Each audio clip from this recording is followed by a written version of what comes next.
नमस्कार, आप देख रहे हैं बेस तक। मैं रजत देवगन। आज था बाजार का असली टेस्ट, क्योंकि पिछले कुछ दिनों से लगातार बाजार पर दबाव बन रहा था। अंतर्राष्ट्रीय संकेत भी आज कुछ ज्यादा अच्छे नहीं थे। अमेरिकन मार्केट्स पिछले सत्र में ऊपरी स्तरों पर मुनाफा वसूली दिखा के गए थे और एशियाई बाजारों का सेटअप थोड़ा सा बिगड़ा हुआ था। कोई ज्यादा बड़ी गिरावट किसी भी मार्केट में नहीं थी, लेकिन कुछ ज्यादा तेजी भी नहीं थी। ऊपर से एसजीएक्स निफ्टी बता रहा था कि हो सकता है कि 50 अंकों के आसपास तेज खुल जाए।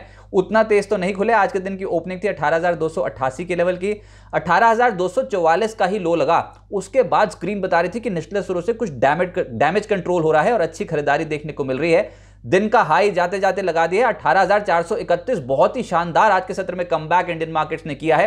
18,420 के लेवल पे क्लोजिंग हुई है। 151 अंक निफ्टी ने बढ़कर क्लोजिंग दिखाई है और निफ्टी बैंक 194 अंकों की मजबूती के साथ बंद हुआ है 43,413 के लेवल पे। सेंसेक्स 468 पॉइंट्स के गेन्स के साथ हुआ है बंद, लेकिन ऑलरेडी पिछले कुछ दिनों में डैमेज हो चुका है।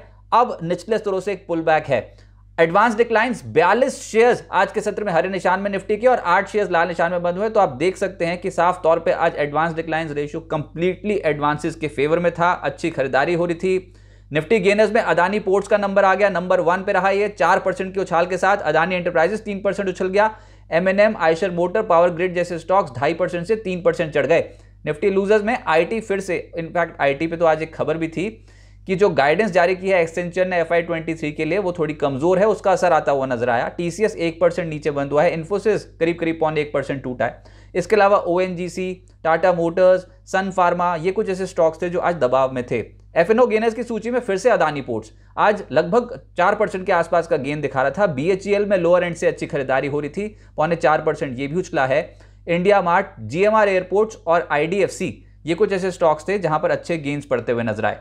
जो गिरावट थी उसमें चंबल फर्टिलाइजर दिखाई देगा आपको। ये खैर फर्टिलाइजर स्पेस को ही थोड़ा अंडर परफॉर्म कर रहा है। बाकी सब स्टॉक्स हमने फर्टिलाइजर स्पेस में अच्छी पकड़ मजबूत करते देखे हैं, बस चंबल ही रह गया पीछे। आज भी 3.25% के आसपास टूटा है। पीईएल 2.25% टूटा है। एल्केम लैब्स, कोरोमंडल और साथ ही साथ कोफोर्ज जैसे स्टॉक्स आज हल्के होते हुए नजर आए।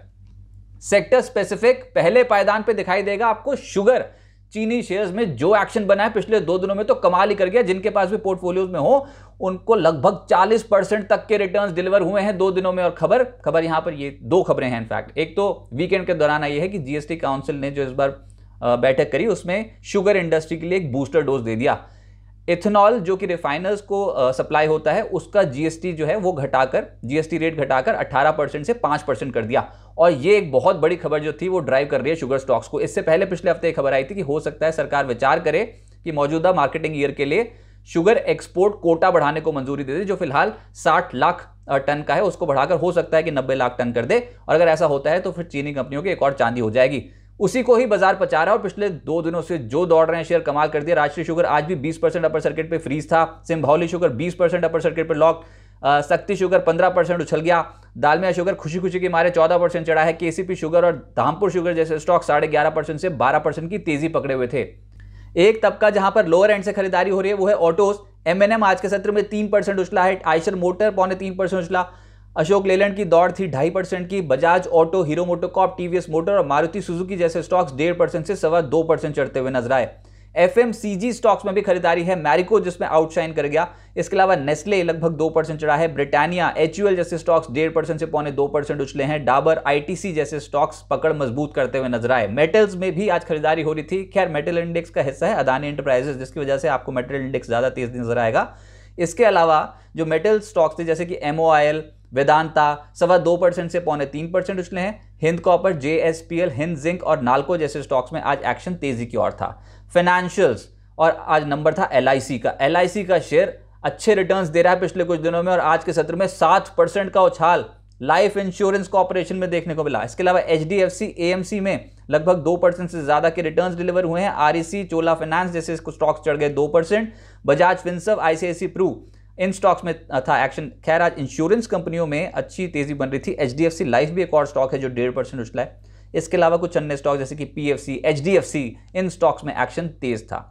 निजी क्षेत्र के बैंक सरकारी बैंक्स को आउट परफॉर्म कर रहे थे और उसमें भी RBL bank, city union bank और एक्सिस बैंक का जोर ज्यादा था। 1.25% से 2% की चढ़ाई चढ़ गए। इसके अलावा IDFC first bank, Kotak bank और आईसीआईसीआई बैंक का भी जोर ज्यादा दिखाई दे रहा था। असली एक्शन है मिड कैप्स में और उसमें भी इंश्योरेंस सेक्टर से जुड़ी जो कंपनियां हैं वो चल पड़ी हैं। पिछले कुछ दिनों का आप ट्रैक रिकॉर्ड निकाल के देख लो, 2 ऐसे स्टॉक्स दिखाई देंगे आपको, जीआईसीआरई और एनआईएसीएल। आज भी रिटर्न 9.5% से 12.5% के ब्रैकेट में डिलीवर कर रहे थे।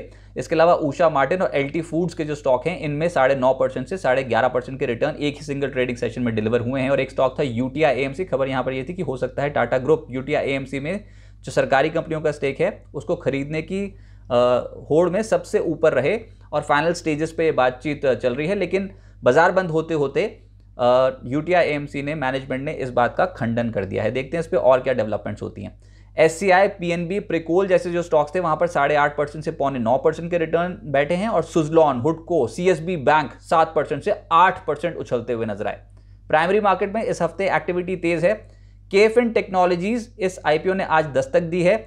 आज से 21 दिसंबर तक खुला रहेगा। पहले ही दिन 0.55 टाइम्स सब्सक्राइब हो चुका है। इशू का प्राइस बैंड 347 से 366 रुपए प्रति शेयर का रखा गया है। 1500 करोड़ रुपए का ये इशू साइज है। अब आगे क्या होगा? कल बैंक ऑफ जापान की पॉलिसी बैठक है, देखते हैं वहां से क्या आउटकम निकल के आता है। बुधवार को आरबीआई की जो पिछली बैठक हुई थी जिसमें 35 बेसिस पॉइंट्स का रेट हाइक कर दिया था, उसके मिनट्स जारी हो जाएंगे, तो उनको स्टडी करते हैं, बारीकियां पता लगेगी। गुरुवार को असली ट्रिगर बाजार के पास है। गुरुवार को जब Q3 जीडीपी आंकड़े आएंगे अमेरिका में, वो एक इतना बड़ा इंडिकेटर है क्योंकि अगर वहां पर अमेरिका में हल्की सी भी छींक लग गई ना तो उसका असर ग्लोबल बाजार झेलेंगे। देखते हैं ये Q3 जीडीपी आंकड़े कैसे रहते हैं। टेक्निकली बाजार में आज फिर से बुल्स ने पकड़ मजबूत करनी शुरू करी है। ये पहला संकेत था।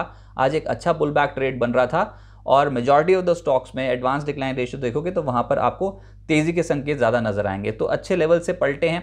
18,450 के आसपास बंद हुए हैं, यही है लेवल। 18,450 के लेवल के ऊपर गए तो शॉर्ट टर्म चार्ट्स फिर से पलटते हुए नजर आएंगे तेजी की ओर। देखते हैं कि क्या ये लेवल शुरुआती सत्र में कल हम क्रॉस कर जाते हैं कि नहीं। अंतर्राष्ट्रीय सहारों का ट्रिगर का बहुत इंपॉर्टेंट एक सहारा लेना होगा। लेकिन अब इंपॉर्टेंट क्या है? 18,250, 18,240 इसके नीचे बियर्स की ताकत कम पड़ती है और बुल्स यहां से एक पुल बैक इस समय करते हुए नजर आए हैं। तो 18,240, 18,250 के लेवल्स बहुत इंपॉर्टेंट रहेंगे। ये सपोर्ट लेवल एक्ट करेंगे।